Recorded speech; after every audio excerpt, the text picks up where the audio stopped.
Acordaram animados?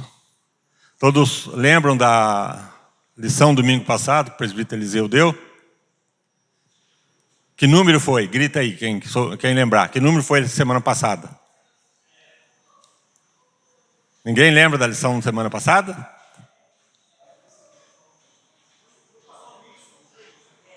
Foi o pastor Wilson, então aí vocês têm dever de lembrar mesmo. Não foi a lição 9? Ah, tá. A lição 9, que foi a penúltima aqui, fala sobre o mediador, cordeiro e revelação de Deus. Hoje nós vamos estudar a lição número 10. Todo mundo aberto na 10? Qual o título da lição 10?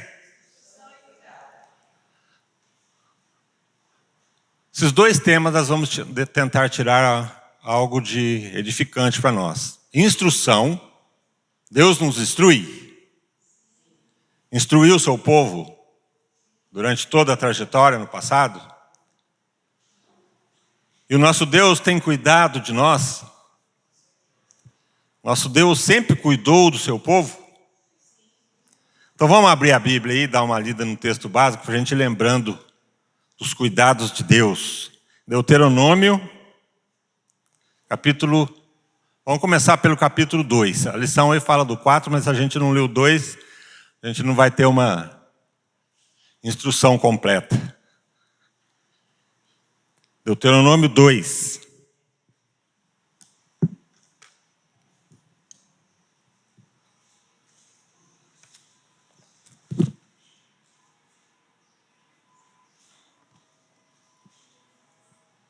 Vou pedir para a Maria Luísa ler aqui o começo do 2.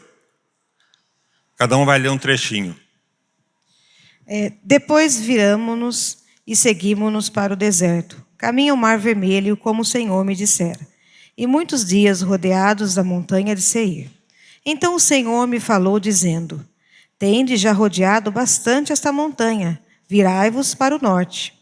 Ordena o povo, dizendo: Passareis pelos termos de vossos irmãos, os filhos de Esaú, que habitam em Seir, e eles terão medo de vós. Portanto, guardai-vos bem. Não vos estremetais com eles, porque vos não darei da sua terra nem ainda a pisada da planta de um pé, pois a Esaú dei por possessão a montanha de Seir. Comprareis deles por dinheiro comida que comais, também água que bebais comprareis por dinheiro. Pois o Senhor, teu Deus, te abençoa em toda a terra das tuas mãos. Nesse pequeno trecho aí, Deus começa a instruir o seu povo a como ir chegando na terra que estava prometida. Então, eles teriam que passar pela terra de Edom, primeiramente, que são os descendentes de Esaú, irmão de Jacó. Os descendentes de Esaú moravam nessa terra e Deus instrui: vocês não vão guerrear com eles, eu não vou dar essa terra deles para vocês tentem passar em paz. É a primeira instrução. Não mexam com o povo de Edom. O povo de Edom criou caso com eles lá, não quis deixar passar, mas Deus tinha instruído para passar. Quem estava com a Bíblia aberta vai ler mais um trecho aí, onde a Maria Luísa parou. Pois o Senhor, teu Deus, te abençoou em toda a obra das tuas mãos. Ele sabe que andas por este grande deserto. Estes 40 anos o Senhor, teu Deus, esteve contigo. Coisa nenhuma te faltou. Passamos, pois, flanqueando assim nossos irmãos, os filhos de Esaú, que habitam em Seir, como o caminho do Arabá, e de Elatê, e de Ezion-Geber, viramo-nos e seguimos o caminho do deserto de Moabe. Então o Senhor me disse: Não molestes Moabe e não contendas com eles em peleja, porque te não darei possessão de sua terra. Aí eles passaram por Edom e iam chegar em Moabe. Deus continuou a instrução. Se eles fizessem tudo do jeito que Deus instruía, eles iam se dar bem. Aí vamos dar uma pulada aí para o capítulo 3 de Deuteronômio.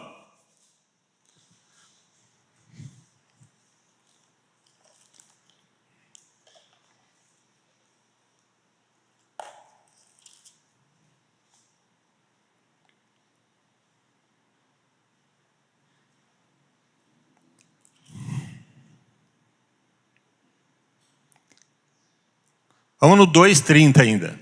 No capítulo 2:30, um pouquinho antes, que tem uma parte importante. Capítulo 2:30. Pode ler, Ezequiel? Posso? Mas o rei Seom não deixou, pois o Senhor, nosso Deus, fez com que Seom ficasse teimoso e rebelde. Deus fez isso para que nós pudéssemos derrotar o rei de Seom e conquistar a terra dele, que é nossa até hoje. Aqui, quando eles chegaram em Seom, Deus falou: esse povo, eu vou endurecer o coração deles, eles não vão querer deixar vocês passar.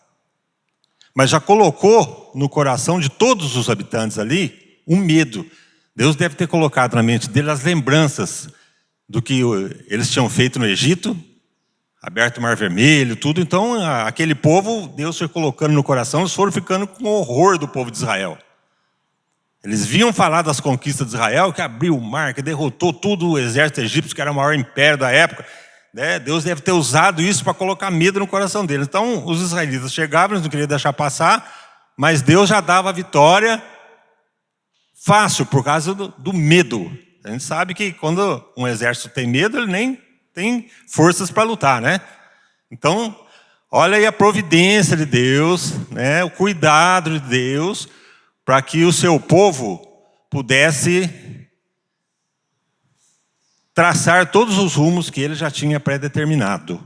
Agora, no capítulo 3, vamos ver mais um cuidado de Deus, lá no 3. Pode começar aí do verso 1. Quem achou? Mas quem não leu ainda? 3:1. Seu Fernando.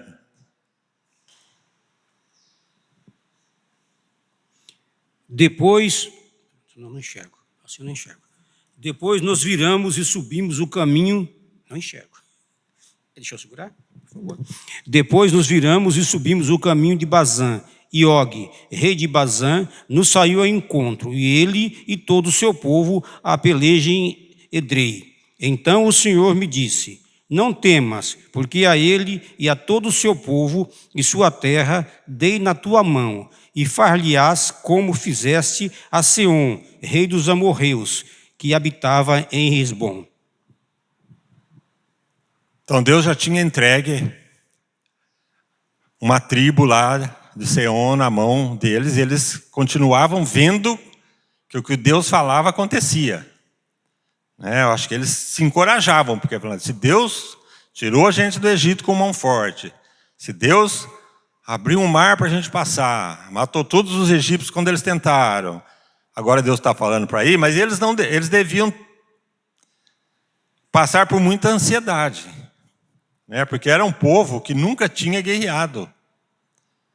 Não era um povo que estava acostumado com guerra.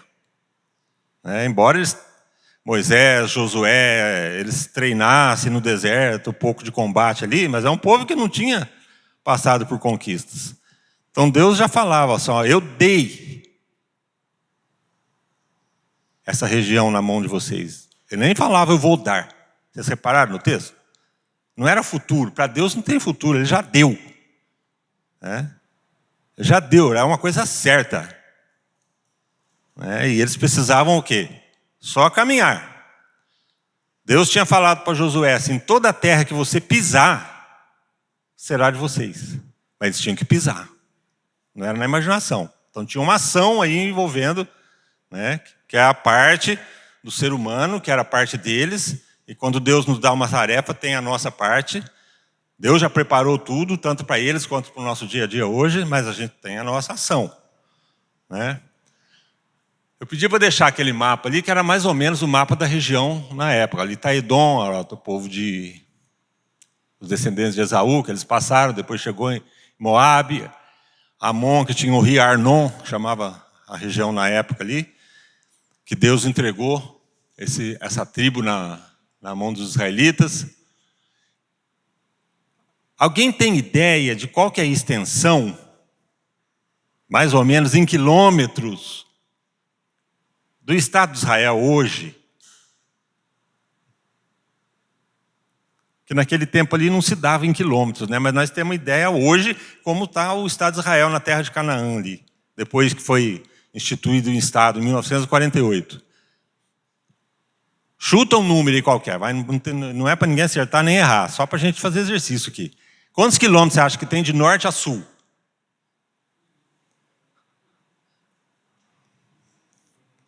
Ninguém tem ideia?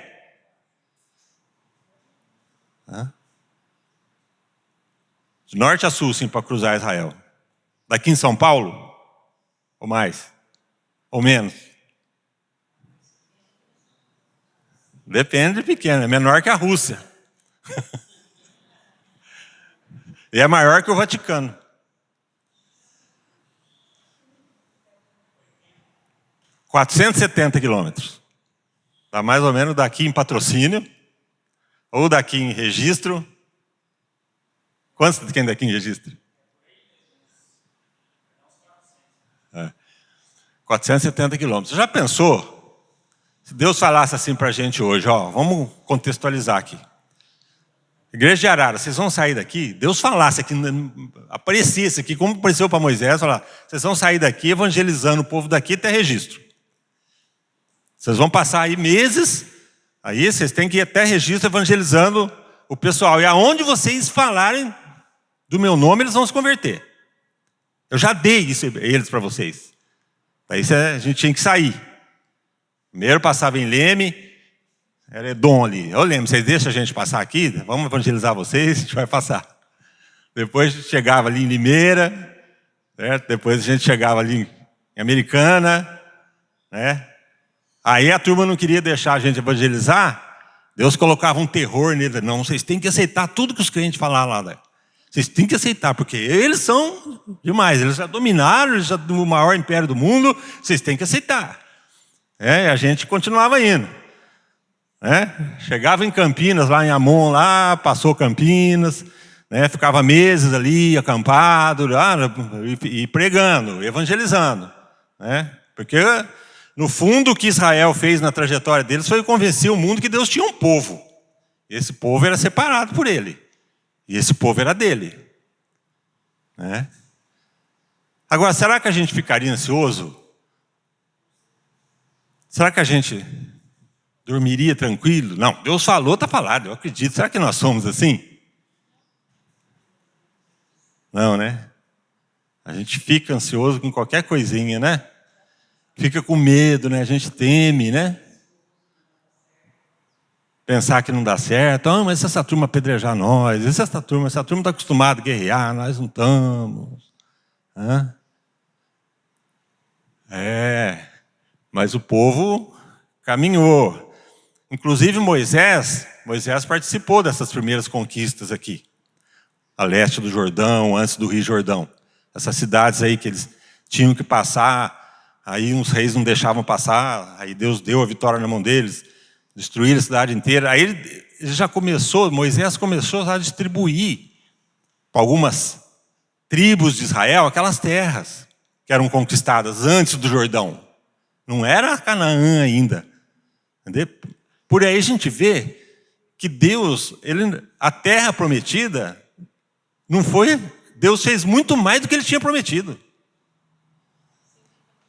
Sempre fez muito mais, porque a terra prometida era para lá do Rio Jordão, para lá de Jericó, a partir de Jericó, muito para lá na frente. Como se fosse para lá de São Paulo já, na nossa analogia aqui. Mas Deus começou a dar antes, começou a dar as terras antes, Americana, Campinas, certo? Porque os reis não deixavam passar, eles conquistavam a terra, morria todo mundo, destruía a cidade inteira, e Deus já distribuía ali para algumas tribos. A tribo de Manassés foi uma ali que foi dada para os filhos de Manassés as primeiras terras. E tem uma coisa interessante ali, vocês vão achar aí no capítulo 3, 4, quem leu em casa. Tem uma coisa interessante. Chegou na terra dos gigantes, vocês já viram falar que tinha gigantes lá, né? Ali na região de Bazã. Na região de Bazã. Tinha os refaíns. Gigantes que tinham 3 metros de altura. Vocês sabem quem que conquistou a região dos gigantes? É citado na Bíblia aí no capítulo. Tem um nome aí, um general. Josué tinha muitos generais, né? Vários. né, que eram os que comandavam lá os pelotões, e temos o general que conquistou a terra dos gigantes. Ninguém nunca leu isso? Começa com J o nome do cara. Não é Jesus nem Josué. Não é. Nem eu não sabia esse nome, viu? É porque eu estudei para dar lição, mas eu também não sabia. Você lembra, Paulo? Jeú, será? Jair. Por acaso é Jair. Outra curiosidade, vocês sabem qual a extensão em quilômetros quadrados, agora não é de cruzar, em quilômetros quadrados do Estado de Israel? 22 mil quilômetros quadrados. É do Estado de Israel hoje, a extensão territorial. Interessante, né? Só curiosidade. Aí no capítulo 3 tem a distribuição da Transjordânia, que também tem referência lá em Números, em vários textos da Bíblia, que vai falando para quem foi distribuído. No Deuteronômio 3:12 diz assim: tomamos, pois, essa terra em possessão nesse tempo, desde Aroer, que está junto ao vale de Arnon, e a metade da região montanhosa de Gileade, com as suas cidades. Dei aos Rubenitas, filhos de Ruben, e aos Gaditas, filhos de Gade. O resto de Gileade, como também todo Bazã, onde tinham os gigantes aí, o reino de Og, dei a meia tribo de Manassés. Toda aquela região de Argob, todo Bazã, se chamava a terra dos Refaíns.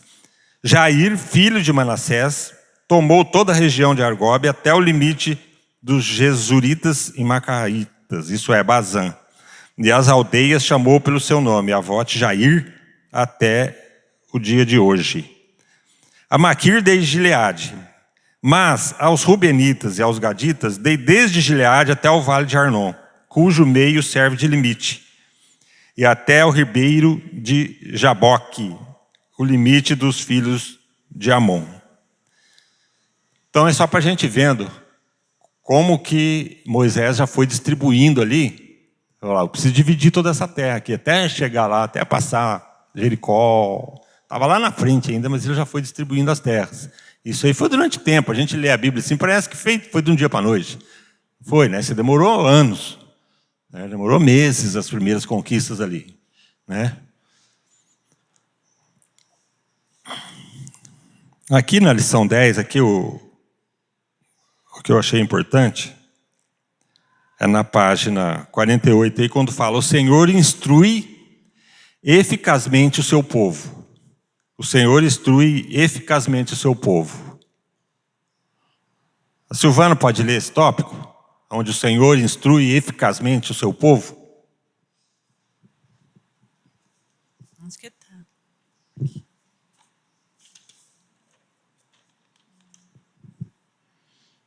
Um dos aspectos mais marcantes no relacionamento de Deus com seu povo é seu caráter pedagógico. O Senhor é mestre de inigualável excelência, e o ser humano foi criado por Ele para ser educado. Desde o princípio, Deus sempre se dedicou a ensinar ao homem. Logo após a criação de Adão, o Senhor ensinou-lhe com palavras simples e claras o que deveria fazer. Disse-lhe também o que não deveria fazer.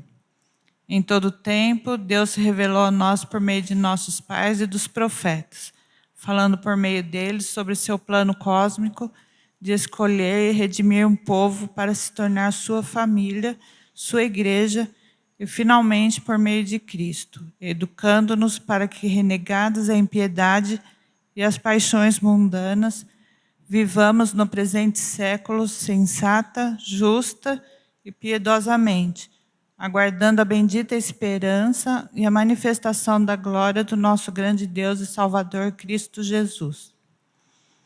Moisés afirma expressamente as palavras do Senhor. Agora, ó Israel, ouve os estatutos e os juízos que eu vos ensino. O Senhor ensina ao seu povo por meio de sua lei. Estatutos, juízos, mandamentos, testemunhos, etc. A lei é didática. Ela exige obediência. Ela orienta o caminho.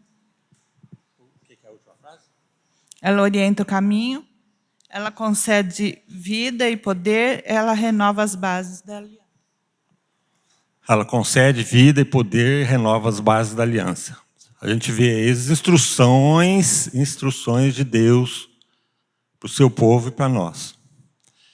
Como o mal, o grande mal da humanidade hoje, todos falam isso, os médicos, problema de saúde pública, é a ansiedade, o medo, o estresse. Né? O estresse é um nome assim mais popular. Né? A gente sabe que o ser humano, quando começa a ficar preocupado, estressado, libera uma substância que não faz bem para o corpo. Como que é o nome da substância? Alguém lembra? Cortisol. Deus, sabendo disso, que foi Ele que criou o corpo humano, Ele sabe disso. Se o meu povo ficar preocupado, se o meu servo ficar preocupado, se ele não acreditar na minha palavra, se ele não tiver plena convicção do que eu falei, ele vai conseguir, ele vai ficar estressado. Então ele instrui de um modo para que a gente ouça a instrução, perceba o cuidado de Deus e caminhe em obediência e fé. Foi isso que o povo de Israel tinha que fazer. E nós temos que continuar fazendo hoje em dia. Quem quer abrir para a gente Filipenses 4? Só para a gente ver se a instrução é a mesma lá de Deuteronômio. Filipenses 4.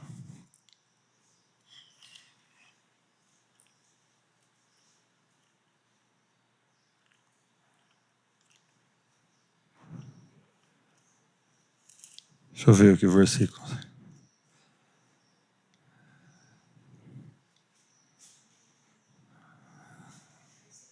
6. Olha.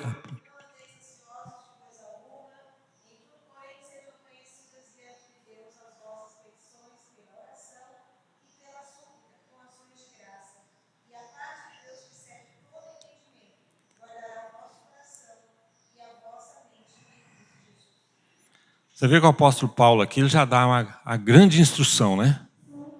Para nós, isso aqui é para nós hoje já. Para não andar ansioso, preocupado, nem com medo de coisa alguma. Mas como fazer isso? Nossa natureza carnal já nos leva a agir assim. Como fazer isso? Ele já fala aqui, é uma instrução. Antes, você começar a liberar cortisol, porque vai te fazer mal, certo? Antes, torna conhecidas as vossas petições. O que está te preocupando? O que está preocupando você? Do que você tem medo?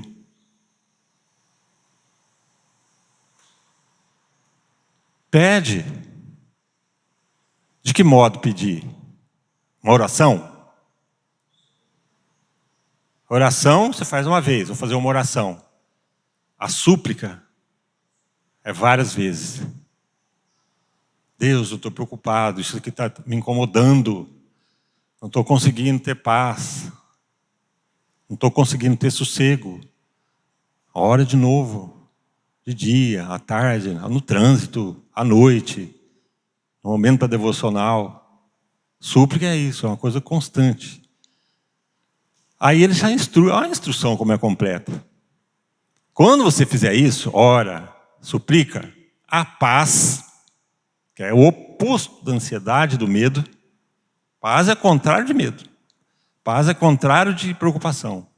Se tem paz, você não está se preocupando com nada. Essa paz, você nem entende como é que pode vir, excede o seu entendimento, o meu entendimento, guardará o seu coração. Olha como é simples a instrução, o cuidado de Deus. Aí tem mais um aí que a Maria Luísa não leu, que é o 8. Mas para você ter paz e parar de ficar preocupada, no que você vai pensar? Lê aí o 7.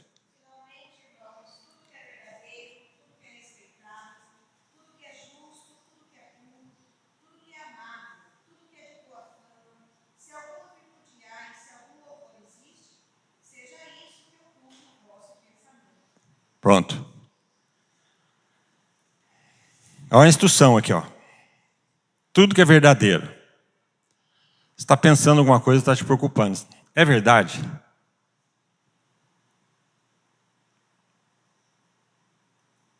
Eu tenho que me planejar aqui, vai chegar no fim do ano, eu preciso pagar essa conta aqui. É uma coisa verdadeira, isso é um planejamento que você faz. Tudo bem, planeja, faz, mas não se preocupa. É respeitável? É uma coisa que merece respeito? Vale a pena pensar. É justo? É uma coisa justa? É puro? É uma coisa pura? Se for impuro, não pensa. Desvia o pensamento.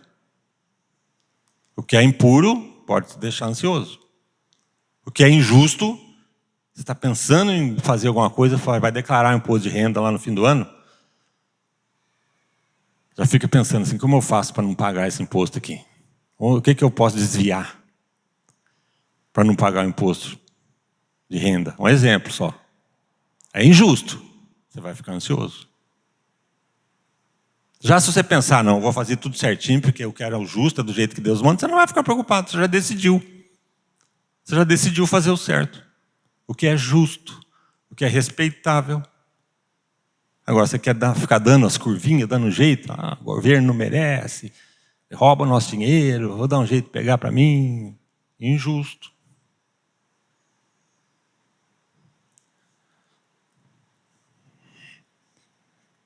É de boa fama o que você vai fazer, o que você está pensando, aquilo que pode te preocupar? É de boa fama?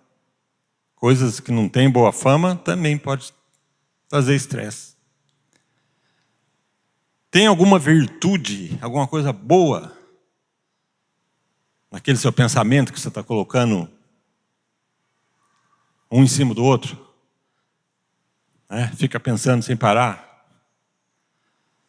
Tem virtude nisso?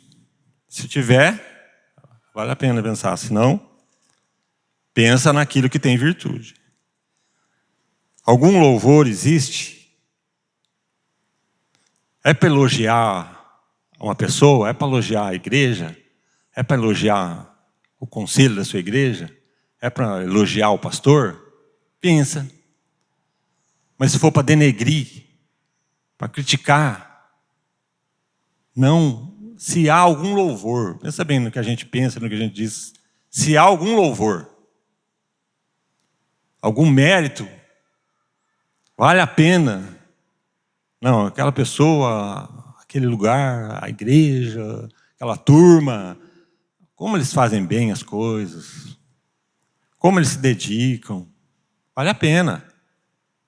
Tem louvor nisso. Agora, eles não fazem nada certo. Oh, aquela pessoa lá me irrita. Oh, não aguento aquela pessoa, não aguento aquele chefe. Aquele chefe me persegue, ele não presta. Olha o estresse. A pessoa não tem louvor nisso, então gera ansiedade. Cuidado no que pensar. Os israelitas naquele tempo tinham que agir desse jeito, porque se eles pensassem ao contrário aqui do que está sendo instruído aqui já no futuro, aqui, pelo apóstolo Paulo, eles iam sofrer. Por isso eles tinham que obedecer. Por isso que Deus falava tanto, instruía,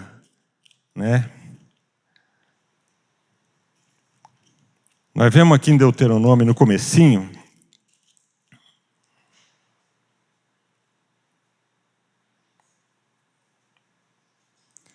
Deuteronômio 1, comecinho do discurso de Moisés.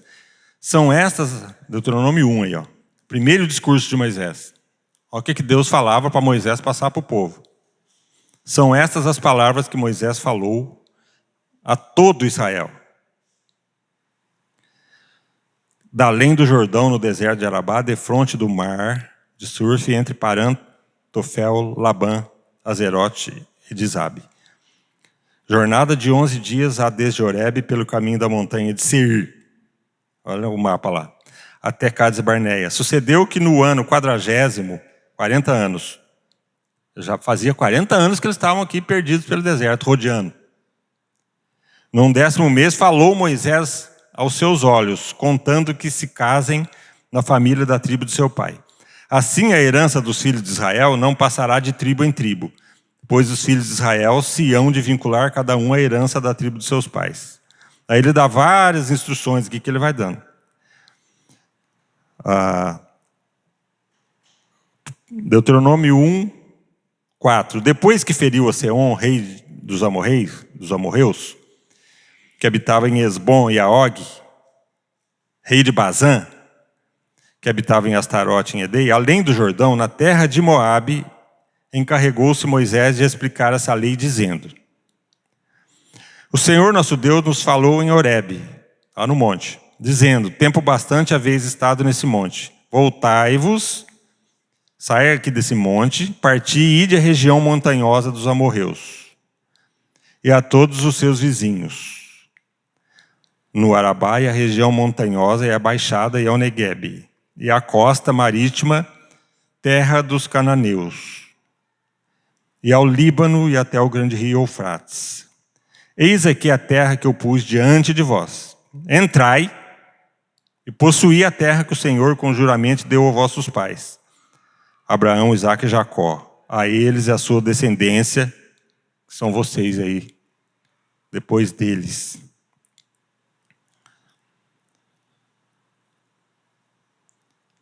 Deus aqui falava através de Moisés, e Moisés comunicava o povo na língua que eles entendiam.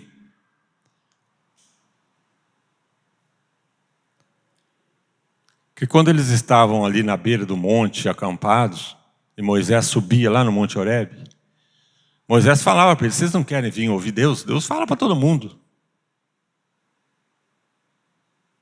Eles resolveram testar, para ver se eles ouviam Deus igual Moisés.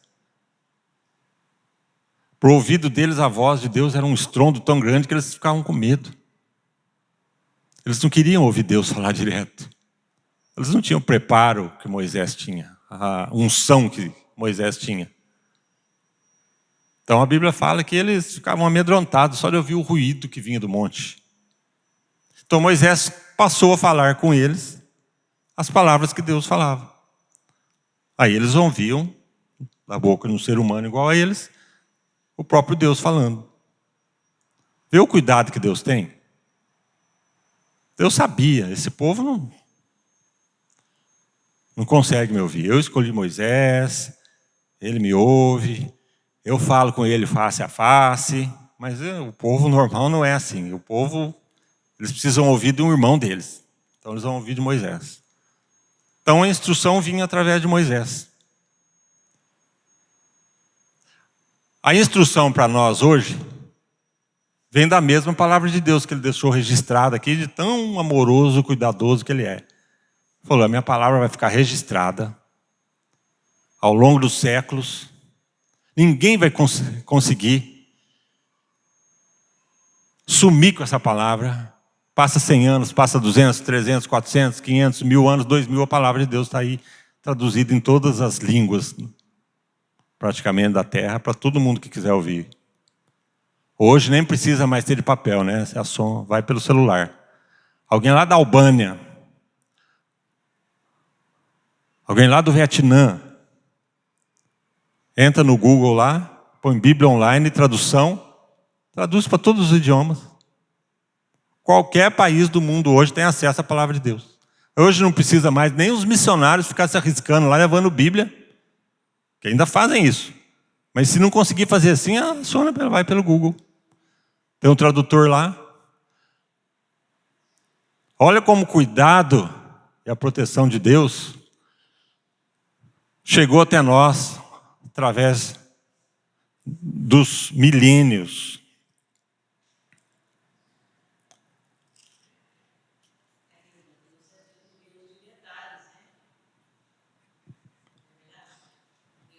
Deus é um Deus de detalhes. Todos os detalhes ele, né, deixa bem claro para os seus filhos, né? É uma coisa assim maravilhosa, né? É um Deus de detalhes mesmo, né? Em todos os sentidos. A gente vê os detalhes ali que Deus coloca. Quando ele cita nome por nome ali, quando a gente vai lendo esses nomes aqui, parece chato, né? Rei disso, rei daquilo, é Gog, é Bazar, e vai falando nome, mas Deus dá detalhes. Quando ele manda 10 pessoas lá, vamos mandar, vamos ver lá que a terra de Canaã se é boa mesmo? Manda 10 pessoas lá para espiar. Vamos ver se essa terra lá é daquelas mesmo. Ele cita o nome de um por um dos 10. Vocês lembram dos 10 que ele mandou lá espiar? Passou um tempo lá, passou um mês lá. Não é assim, vai num dia e volta no outro. Pensa bem, demora. Ao mandar alguém lá em registro, já é terra prometida. Mandar alguém lá espiar, ver como é que é lá. O que tem naquela terra? Será que ela é produtiva mesmo? Será que mana leite e mel? Aí chegaram lá. O que eles viram lá? Eles lá no monte, assim, observando, lá embaixo de longe, ainda com medo. Eu não sabia. O que eles viram lá?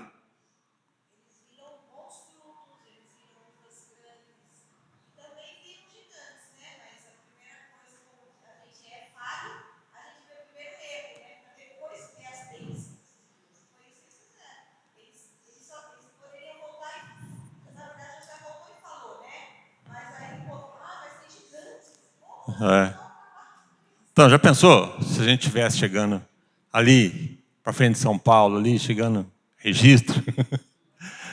Você ficava olhando de longe, assim, você via, uma plantação de banana para todo lado, de uva, bastante vaca, bastante gado. Aí você via no meio assim, uns caras desse tamanho, assim, andando. Dava três alturas da vaca. Você voltaria aqui para Ares e falaria o quê? Que você daria mais ênfase no quê? Nas uvas, nas bananas ou nos gigantes?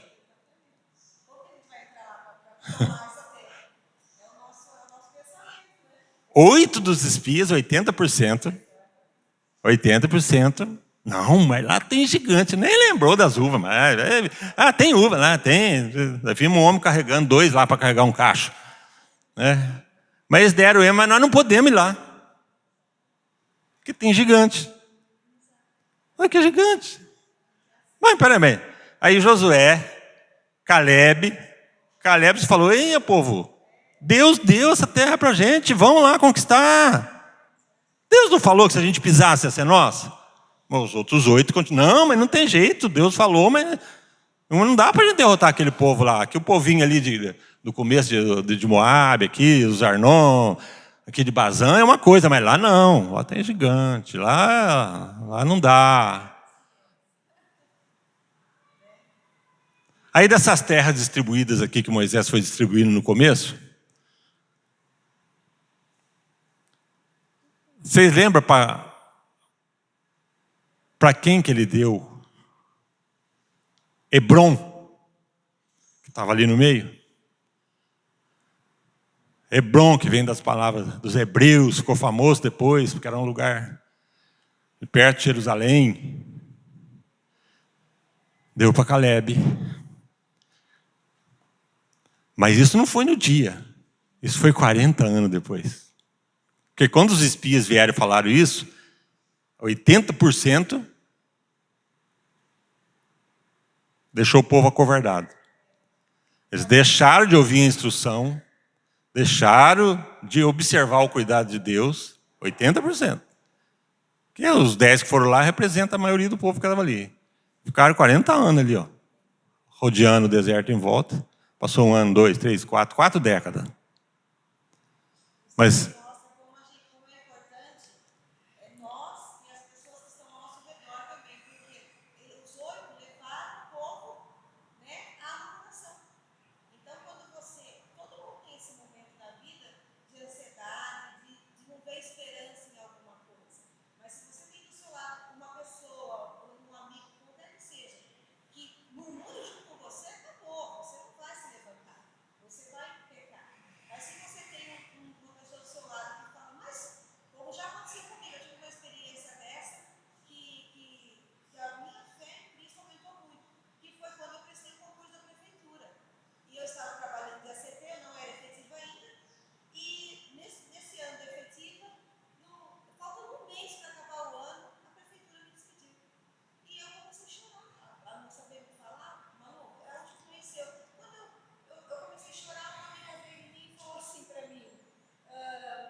Glória a Deus.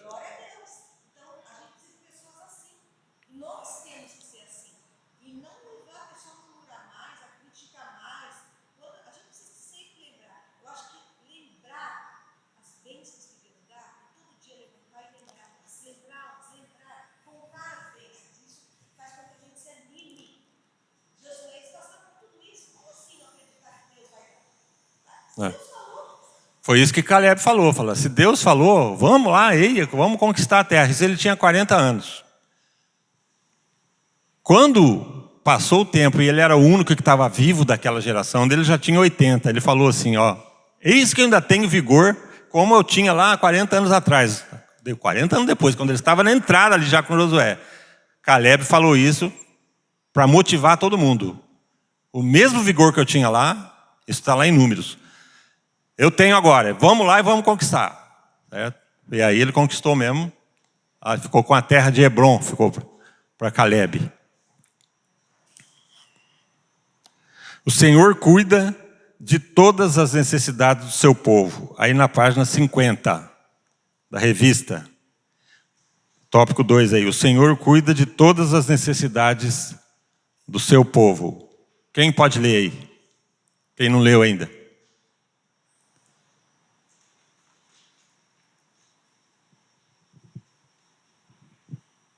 O Senhor sustenta seu povo em todas as circunstâncias, porque segundo a sua riqueza em glória, há de suprir em Cristo Jesus cada uma de vossas necessidades. Ele é o nosso pastor e nada nos faltará. Ele jamais permitiu que os seus filhos padecessem necessidades extremas. Deuteronômio evidencia essa verdade com clareza, ao descrever os diversos enfrentamentos de Israel, os ataques inimigos, as doenças, pestes, fomes e desastres naturais, e a presente providência de Deus para cada uma das situações.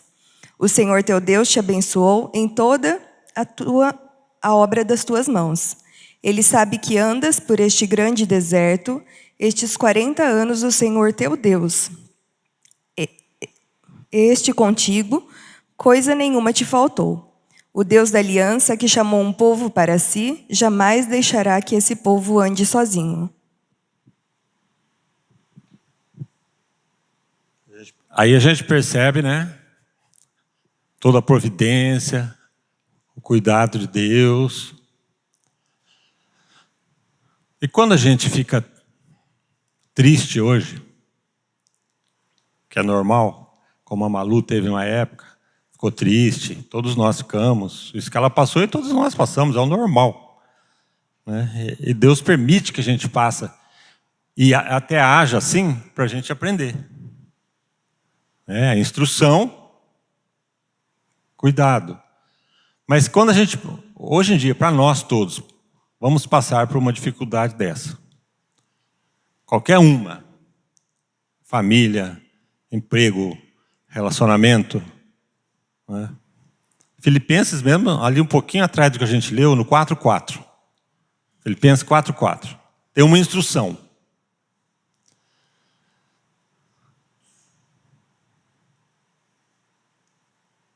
O que está em Filipenses 4:4?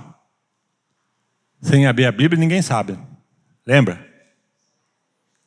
Entristecei-vos. É isso que está escrito?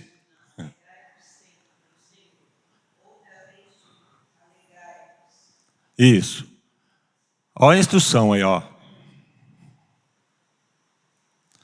Ah, está triste? Está difícil? Está pesado? Alegrai-vos no Senhor. O que é se alegrar no Senhor? Não é dar risada da desgraça que está acontecendo. No Senhor, o que o Senhor representa? O Senhor, Deus, representa o quê? O cuidado, a esperança, provisão, amor, justiça.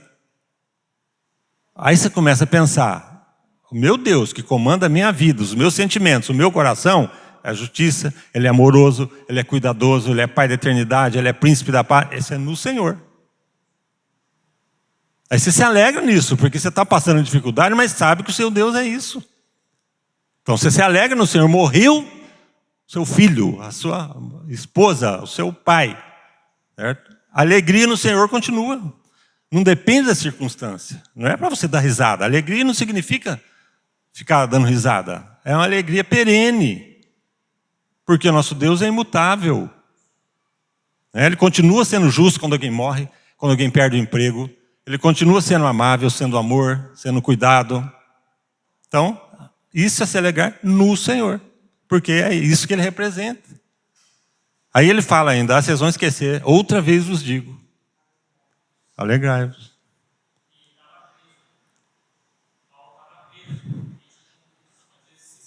Isso. Lembra isso para nós, Paulo. Essa é uma das cartas que Paulo escreve da prisão, né?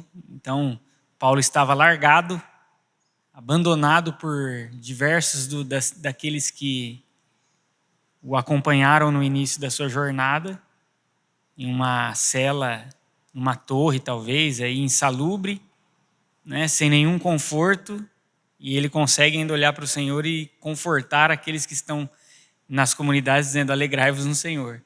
Então veja que não é uma alegria que ela depende de uma circunstância que te favoreça, ou de uma circunstância que te traga conforto, ou de uma circunstância que seja de alguma maneira benéfica. Não, mas essa alegria, ela é capaz de trazer paz para nós mesmo no meio do caos, né? É uma alegria que consegue trazer tranquilidade no meio da turbulência, porque é a própria pessoa de Jesus. E a pessoa de Jesus é inabalável, ela é imutável, ela é amor infinito. Então isso não se perde.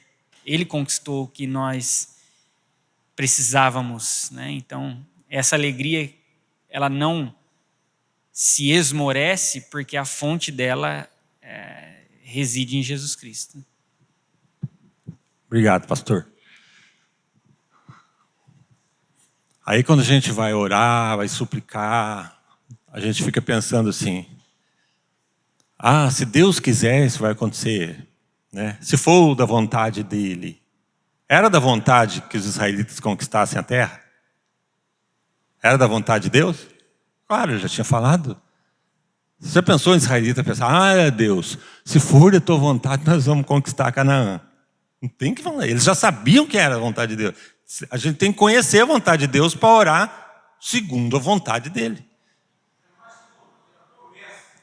Uma promessa. Uma promessa. Oi. Espera aí. O que meu pai falava? Que a gente não deve falar assim, se Deus quiser, mas sim, ele falava assim, se for da permissão de Deus, né? Se for da permissão de Deus. E realmente, quando Deus permite, né? Deus permitiria que os israelitas conquistassem a terra quando eles pisassem lá? Claro, ele falou, a terra que vocês pisavam vai ser sua. 1 Tessalonicenses 5. Vamos dar uma abridinha aí para reforçar isso aqui.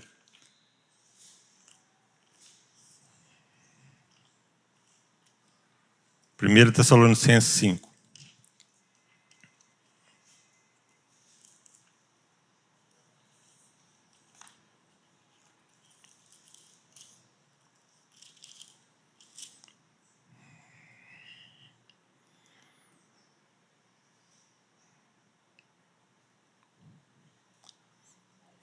Tem três coisas aí, 16, 17 e 18. 1 Tessalonicenses 5, que são da vontade de Deus, que são perenes. Isso é sempre da vontade de Deus. Pensa assim, isso aqui é da vontade de Deus? Qual que é o 16? O regozijai-vos aí está no nível lá do alegrai-vos, outra vez vos digo. Regozijai-vos o regozijo é uma alegria maior ainda. Né? O regozijai-vos. E o 17? Aí.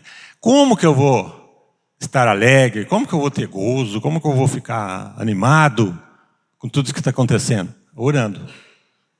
Olha a instrução. Isso aí é muito breve, 3 linhas, você lê isso aí. Orai sem cessar. É lógico que não é 24 horas por dia, é sem cessar, pensando o tempo inteiro. Você não precisa ir lá ajoelhar no quarto, embora isso é bom, você ter uma hora trancado no quarto. Não precisa ir lá para orar sem cessar. Está na rua, está no serviço. Está ali, em frente com o chefe ali. Pensa em Deus, me ajuda aqui nisso. Né? E no 18 fala o quê?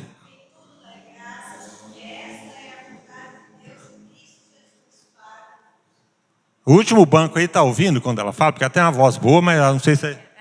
Em tudo dai graças, porque isso é a vontade de Jesus Cristo. Não sei se é a vontade de Deus, como é que eu vou orar? Dá graças para você ver se não é da vontade de Deus. Está acontecendo algo ruim, agradece. Deus, te agradeço por isso que está acontecendo, porque eu sei que vai me beneficiar de algum modo. Eu não entendo, estou sofrendo aqui, está doendo, mas eu sei, a tua palavra me diz que tudo coopera para o bem daqueles que amam a Deus. Agora, para cooperar para o seu bem, você precisa amar a Deus. O que é amar a Deus? Amar todas aquelas coisas que a Maria Luísa falou aqui. Amar a justiça dele, amar o que é justo, amar o que é puro, amar o que é louvável, amar o que é de boa fé, que isso aí representa Deus. É assim que você fala que ama a Deus. Vai falar, eu amo a Deus, eu amo ficar pulando, gritando, eu amo Deus, eu te amo Deus. Não adianta nada. Você ama uma pessoa, como que você ama um filho? Você demonstra amor pelo filho. Você cuida do filho. Você dá horas do seu dia, às vezes o dia inteiro pelo filho. Você dá anos de planejamento para pagar a faculdade do filho. Só para ter uma ideia de como que é o amor filéu ainda, né? Porque não é o ágape de Deus. Mas amor é ação. A maior expressão do amor, já disseram, é o tempo. Se você dá tempo para alguma coisa, é porque você ama aquilo. Se você gasta do seu tempo, doa do seu tempo, é porque você ama. Se você doa do seu tempo para as coisas de Deus, para lembrar que Deus é justiça, então você tem que fazer o que é justo. Que Deus é bom, então você também tem que praticar bondade, benignidade. Tudo que Deus é, que você sabe que Ele é, o seu Deus, o meu Deus. Eu ajo assim. Né? Então a vontade de Deus é que a gente sempre dê graças. Está no versículo assim, essa é a vontade de Deus para vocês. Dê graças em tudo. 40 anos de demora no deserto foi porque eles não deram graças. Se resume nisso. Os israelitas não deram graças. Acabaram de atravessar o mar ali. Naquela hora eles fizeram uma oração lá. Viram os egípcios morrendo, o mar encobrindo eles. Naquela hora eles fizeram uma oração, está registrado. Mas mandou ali um outro dia, já não tinha água. Começaram a reclamar que não tinha água. Foram tomar água, estava amarga, reclamaram de novo. Mas a água lá era doce lá no Egito. A água daqui é amarga, Moisés. Moisés precisou pôr lá, adocicar a água. Uma vara lá, uma folha. Aí passou no outro dia, não tinha comida. Murmuraram de novo. Moisés, mas lá no Egito a gente tinha comida. Olha, sentiram saudade da escravidão. A gente sente saudade de alguma coisa. Uns anos atrás eu tinha isso. Agora estou passando essa dificuldade aqui. Antes eu tinha mais, hoje eu tenho menos. Eles reclamaram que não tinham o que comer. Deus teve que... mas Deus é tão bondoso, misericordioso, que Ele deu água. Eu vou mandar pão para vocês todo dia. Todo dia vocês vão coletar e comer até não aguentar mais. Aí reclamaram de carne. Não, mas nós temos pão, mas nós queremos carne, queremos churrasco, picanha. Lá no Egito tinha isso, reclamava de novo. Quando alguém reclama com a gente assim, eu conheço, você conhece alguém que reclama? Aí você não aguenta mais. Essa pessoa só reclama. Mas como que Deus agia com o povo que reclamava? Mandava carne, mandava o que eles queriam. Isso é a misericórdia, a benignidade de Deus. A gente, será que consegue agir assim com as pessoas que agem desse jeito? Hã? Só no Senhor. Alegrai-vos no Senhor. Pela gente mesmo, não. Não consegue.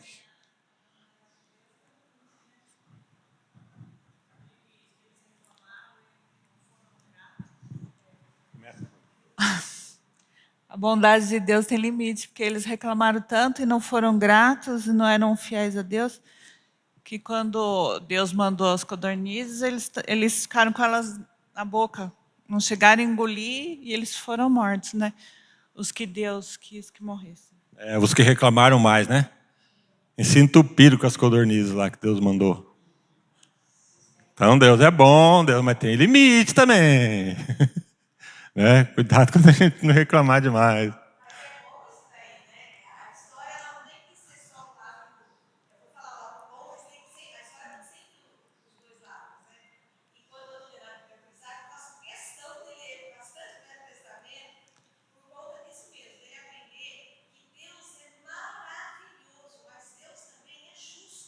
É justo.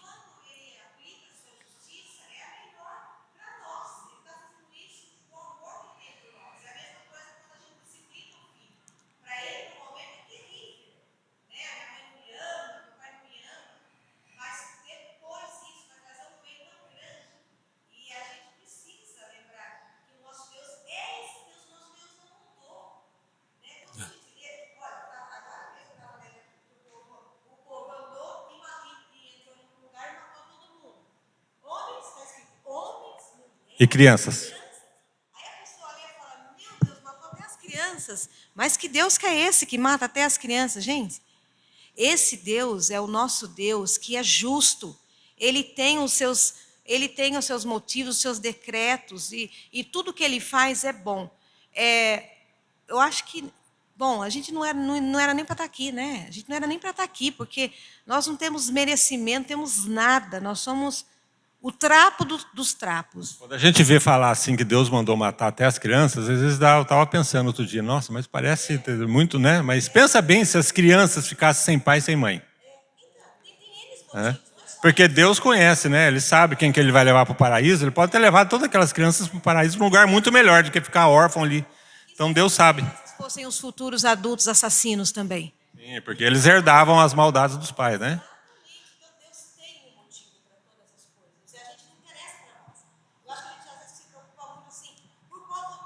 Não interessa. O motivo que Deus faz as coisas para nós não interessa. Ele quer de nós obediência. Ele fala, eu não quero sacrifício, eu quero obediência. Só basta isso, mas a gente é desobediente. Quem quer abrir aí atrás para a gente reforçar isso no Salmo 103? Vamos fixar bastante os versos aí de instrução na Bíblia, para a gente não esquecer. Salmo 103. Nós temos uma alma que envolve o nosso coração, que alma significa sentimento, significa tudo aquilo que você sente, tudo aquilo que você precisa, que você é, está envolvido, né? Isso é a sua alma. O que diz aí o Salmo 103, 1? Bendize a minha alma ao Senhor, e tudo que há em mim, bendiga ao seu santo nome. Bendize a minha alma ao Senhor, e não te esqueças de nenhum só de seus benefícios. Espera só um pouquinho aí, ó. Aí ele fala para a gente bendizer o nosso Deus em tudo, né? Com toda a nossa alma, com tudo aquilo que a gente tem, bendizer. Não, Deus está certo, Deus cuida de mim, eu estou passando por isso, mas Deus está cuidando, Deus está provendo. E continuar bendizendo, né? E o que fala no 3? Ele é quem perdoa todas as tuas iniquidades, quem sara todas as tuas enfermidades, quem da cova redime a tua vida e de coroa de graça e misericórdia. Você está vendo? Você pecou, eu pequei, mas é Ele que perdoa todas as minhas iniquidades, todas as suas. E no finzinho, o que Ele fala? Uma coisa interessante. Não é só perdão de pecados, presta atenção. No fim do 3.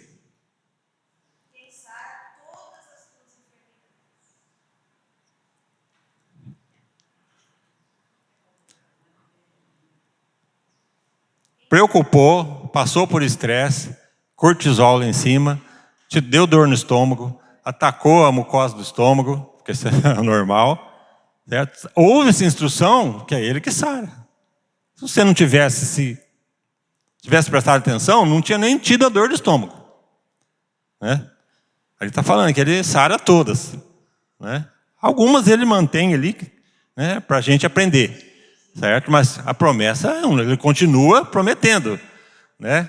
Isso não quer dizer que todo mundo tem aquela saúde perfeita do jeito que quer, mas está falando que ele sara por dentro, sara a alma. É lógico que toda a Bíblia ela tem um significado e uma importância para qual tema ela toma, né? Mas falando independente do tema que está sendo tratado, essa questão da ansiedade, a gente fica se perguntando, né? Nós estamos vivendo a doença do século. E essa doença do século automaticamente afeta os próprios líderes das igrejas cristãs que têm o conhecimento das Escrituras, né, perante a eles. E eles também oram, creio eu, né? E mesmo assim a gente está vendo um grande número de incidências de pastores cometendo suicídio. Então, assim, igual a Maria falou, o porquê, o como e o motivo pelo qual foi feito, eu acho que essa é uma incógnita que, como ele disse, que nem todas as coisas a gente vai ter total conhecimento para resolvê-las, né?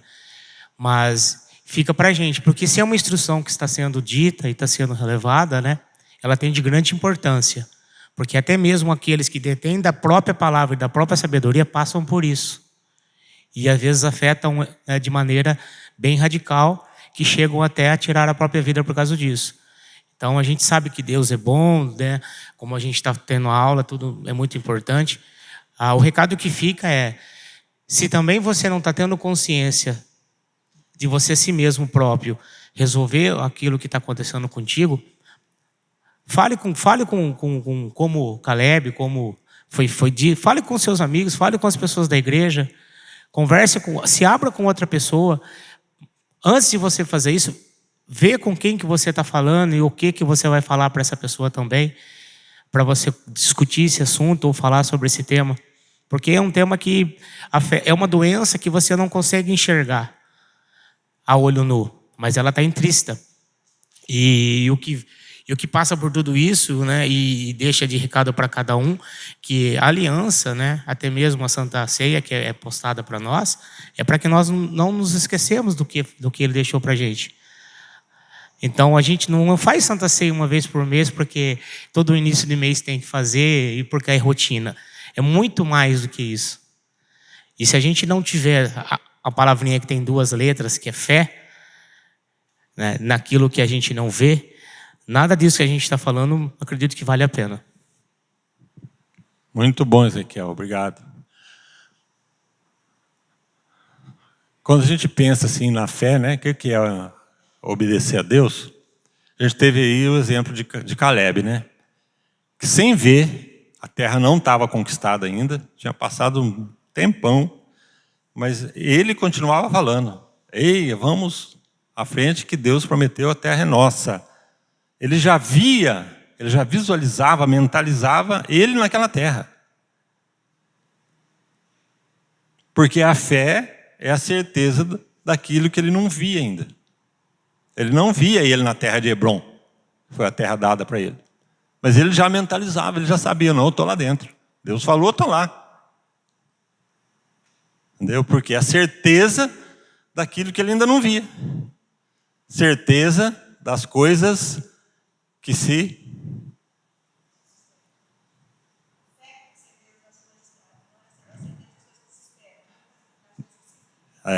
certeza daquilo que ele espera. Ele esperava conquistar a terra, né? E aquilo que ele não via ainda. Vamos lembrar assim, algumas vezes que Jesus falou assim, ó, a tua fé te salvou. Algumas vezes Jesus, ele nunca falou, eu te salvei, eu te curei.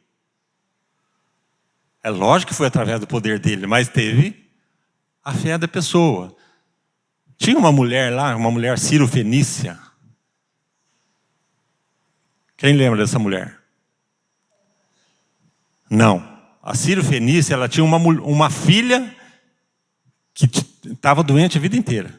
Aí ela chegou, ou ela estava endemoniada, algum problema grave, a mulher da Sírio-Fenícia, estava endemoniada.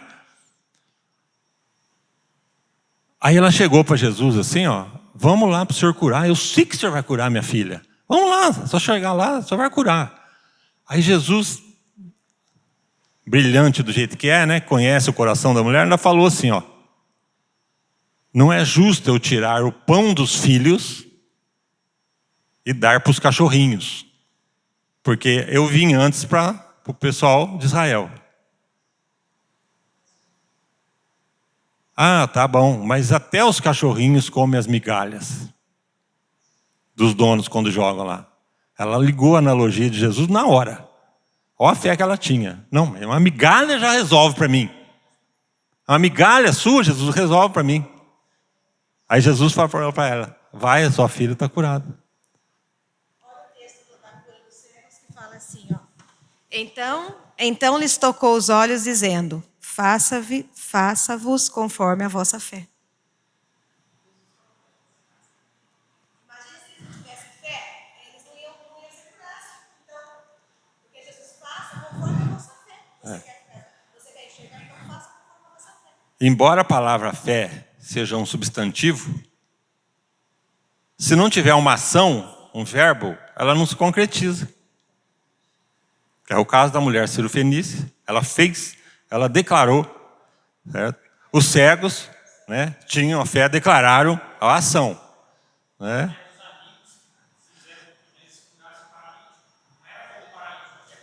Isso. Teve um caso lá que os amigos romperam, não tinha jeito de entrar na casa que estava lotada, né? Os amigos do paralítico subiram no telhado e desceram ele assim devagarinho. Imagina alguém descendo, alguém numa maca lá de cima, ó. E a turma tudo lotada, que não tinha jeito de entrar na porta, foi chegando assim. Aí Jesus viu a fé, fala o texto.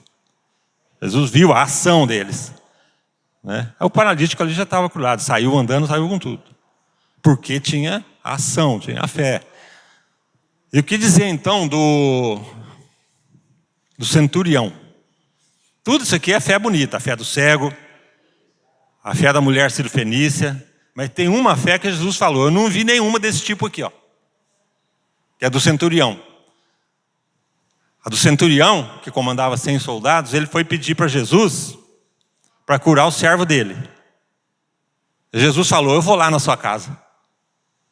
Olha que Jesus já viu que tinha fé ali, porque ele falou, se eu for na casa dele, eu curo.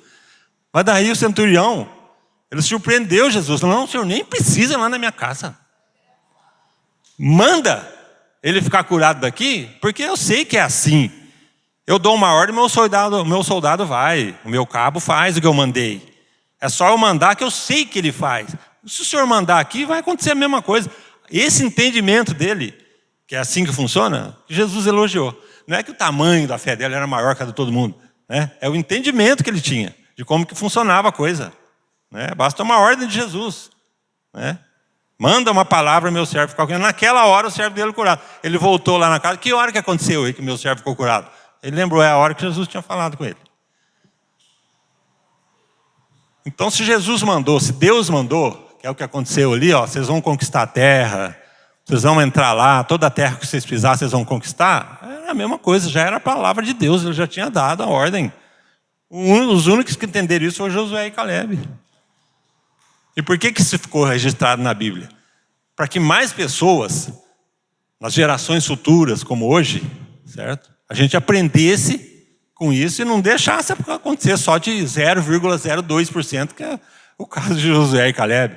Para que hoje mais pessoas alcancem, né, essas bênçãos através da obediência e da ação. Quantos minutos falta aí? Já passou? Então, vamos para os nossos lares, vamos orar, agradecendo a Deus. Só pedir para o pastor Paulo orar.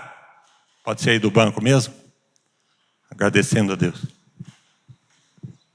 Querido Deus, louvado seja o teu santo e bendito nome, Senhor. Te agradecemos pela rica oportunidade que o Senhor nos concede nesta hora. Que possamos entender e confrontados pela tua palavra, que o Senhor nos instrui e o Senhor nos desafia à movimentação também, nos desafia à ação.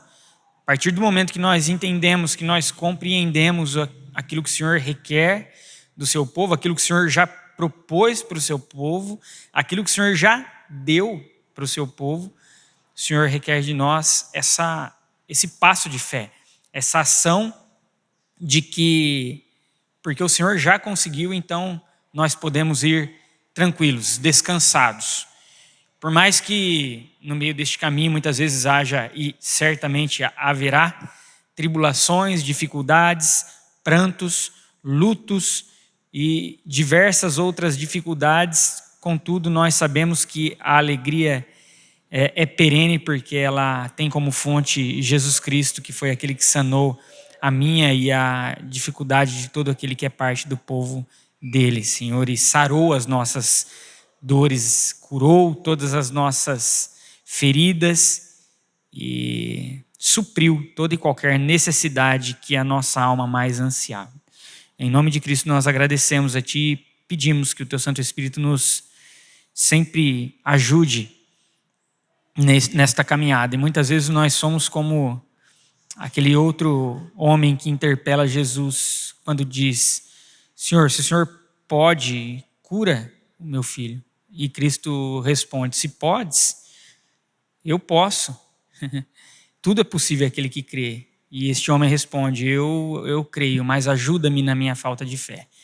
Muitas vezes nós somos estes que estamos variando, Senhor, nesta ação, neste movimento, neste acreditar. Que o Teu Santo Espírito venha a cativar cada vez mais os nossos corações para Ti, Pai. Em nome de Cristo Jesus que nós oramos e agradecemos a Ti, Deus. Amém. Amém. Bom domingo para todos.